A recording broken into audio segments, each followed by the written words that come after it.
was told by some of the closest people in my family on multiple occasions that it just looks like nothing phases me. Like I walk through life and you can't tell what I've been through. You wouldn't know from looking at me that I've been through a lot and that I've overcame a lot. And people ask me, like, how do you do that? Like, how do you make it look so easy? How do you make, struggles look like nothing?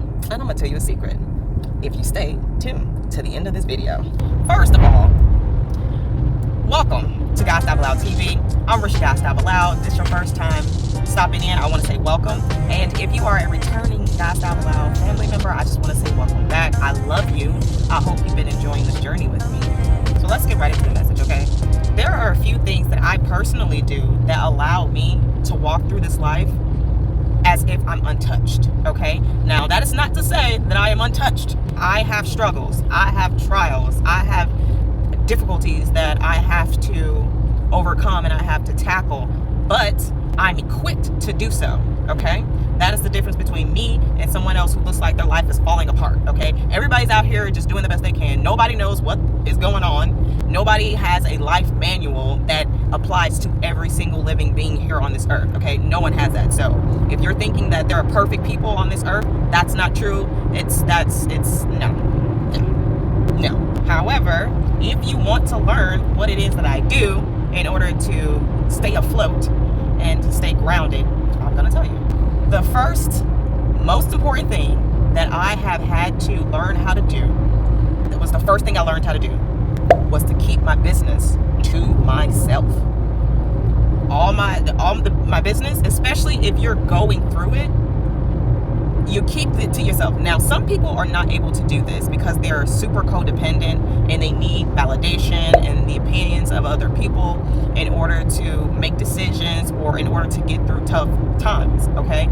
But if you take the time to heal your wounds, to do the self-work that needs to be done in order for you to be able to stand on your own 2 feet without having to need someone else, you can keep your business to yourself, okay? This reduces the amount of struggles that are public.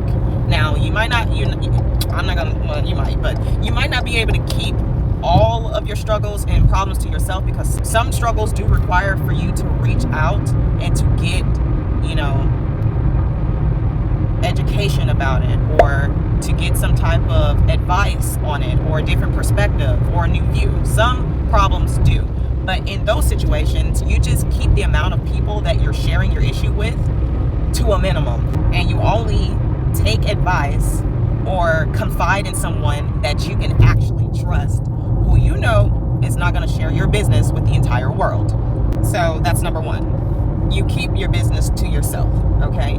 All issues and dirty laundry stay in-house. That's number one. Number two, you absolutely have to learn how to self-soothe, okay? I'm not calling people and complaining. I'm not putting my issues on everybody. I'm not wanting people, to hear what's wrong with me in order to get sympathy and, just no.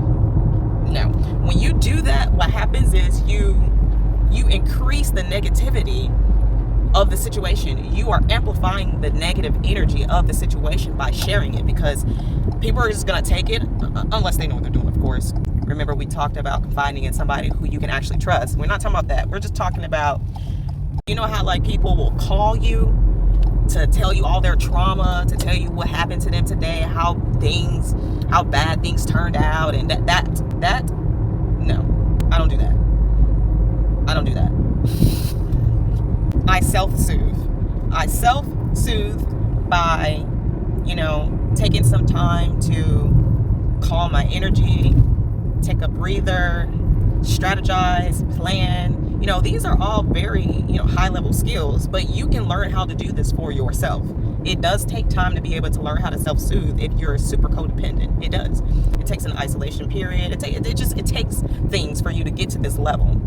But no, I self-soothe in order to contain the negative energy that I may be struggling with at the time. I'm not trying to let it get out of control by adding people to the equation because that doesn't do anything but make it worse.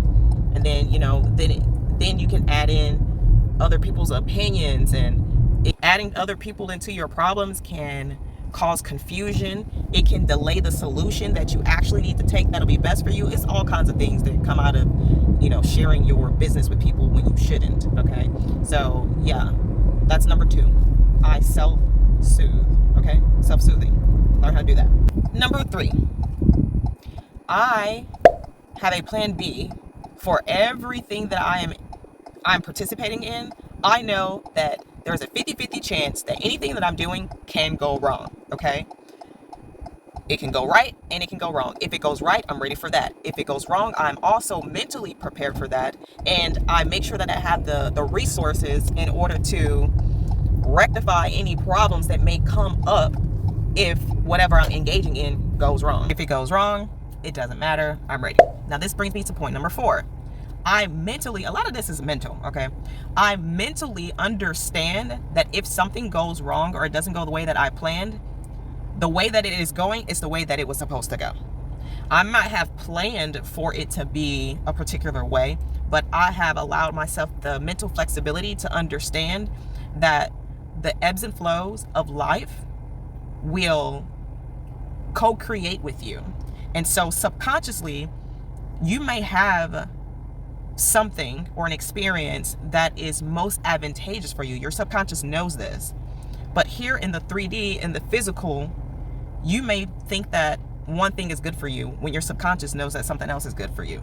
So if it doesn't go right, or if it doesn't go the way that I had planned for it to go, then I'm okay with that, because I know that this means that, whatever direction I was going in is not the right direction for me particularly. I know this. So I'm more accepting of the outcome of something that doesn't turn out the way that I want it to, or that completely fails. I'm okay with that. To me, that's not a failure. To me, that was me trying something and finding out that there's another route that I'm supposed to take.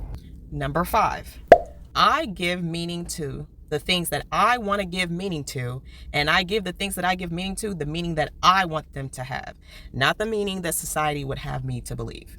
Case in point, because a lot of you guys are in connections and relationships or dating or whatever. All right, let's say I'm dating, okay, and I'm talking to someone, and they abruptly just stop talking to me. They stop communicating with me. Actually, it doesn't have to be dating. It could be like a friend, okay? Let's say it's a friend. Society would have you believe that this person is rejecting you because, you're not good enough or whatever. But because I know who I am, and I've done the work to actually know who I am, if someone rejects me or misuses me, abuses me, whatever, I know that it's a problem that they have. It has nothing to do with me. They have a problem. See, because I don't go around abusing people, because that's not my issue. I don't abuse people. But people that abuse people, they have an issue. So if I get rejected or misused, it's not because I'm not worthy. It's because the person that I have chosen to interact with has a personal issue that they haven't worked out within themselves. And so I'm then able to detach myself from this individual, because they obviously need some, they need to get themselves together. Or we're just not compatible. And that is completely okay. Everybody you meet and run into and link up with is not going to mesh with you. Do I get my feelings hurt? Rarely. But yes, I do. The people that are supposed to repel you will repel you. You should be grateful for that, because it lessens the amount of attention and effort you give to something that is not for you or that's not going to work. We're just not supposed to orbit in the same universe. That's all. So if somebody rejects me or rejects you, it doesn't really mean anything until you give it the meaning. You feel me? Lastly, I never give up. Never. Because I only go after the things that I actually want, and I only engage in activities that I want to participate in. Like, there's a purpose, there's an intention, there's a reason for me to do this, okay? So if it doesn't happen the way that I think that it's supposed to happen, or there's a struggle, or there's an issue, I might take a break. I might need to regroup. I might need to re-strategize, plan something different, or maybe take a different route to the end goal. But whatever I do, I don't give up. Are there days that I want to give up? Yes. Of course. Of course. Aren't we living on the same earth? Don't you want to give up? Yes, I do. But I know that this life is going to continue on. And there's going to be another day. And I don't want to come to the end of my life and be like that person who regrets not going after what they wanted. I don't want that to be my life. I don't want that to be my story, because we're here to have a human experience. And you get to co-create this entire life, the entire thing, with spirit, source, universe, whatever you want to call it. And so you're in the driver's seat, you're in the driver's seat. And if you don't die happy, it's your fault. It's your fault. Just saying. It's your fault. So yeah, no. I don't give up. Never. Never! This reminds me. What's today? It's hump day! Never giving up. Here's to making it to every week.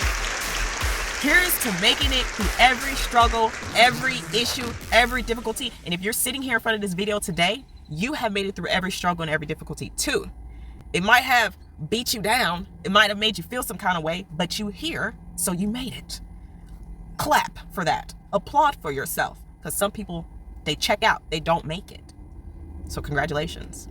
If you have any questions about anything that I've said, please put them in the comments below, and I'll try to answer them as best I can to the best of my ability. Thank you guys. We have one bingo winner, y'all. Yes, we have one bingo winner. Hey, congratulations. You'll get to see who it is later. But please like this video. Please share if you care. Please subscribe, and please don't forget to hit that notification bell so that you can get all of the updates of when I post a video. If you're playing bingo with us, there's 2 more cash prizes left. You can head on over to www.godstylebilal.com/games. Scroll down to the bingo section, fill it out, and submit. Okay, make sure you follow the instructions that are sent to you in the email so that you can get your bingo card. Now, once we get all 3 winners, this game will be over, and then we will move on to something else. Okay, so don't miss out. It's not too late. Hop on in. Okay, I love you so much. I love you so much. Okay, so keep your head up. I do accept appointments if you have any issues, any problems, any things you want to work through. My background is in counseling. I am a counselor. I know I haven't said that, but I haven't needed to say it thus far. So, but now I'm letting you know, because now we're going into some information and some knowledge that you might actually need some one-on-one with. So just head down to the description box, click on book me, and schedule your appointment with me today if you need some assistance with anything that I have described or discussed in this video today. All right, and until next time, mwah.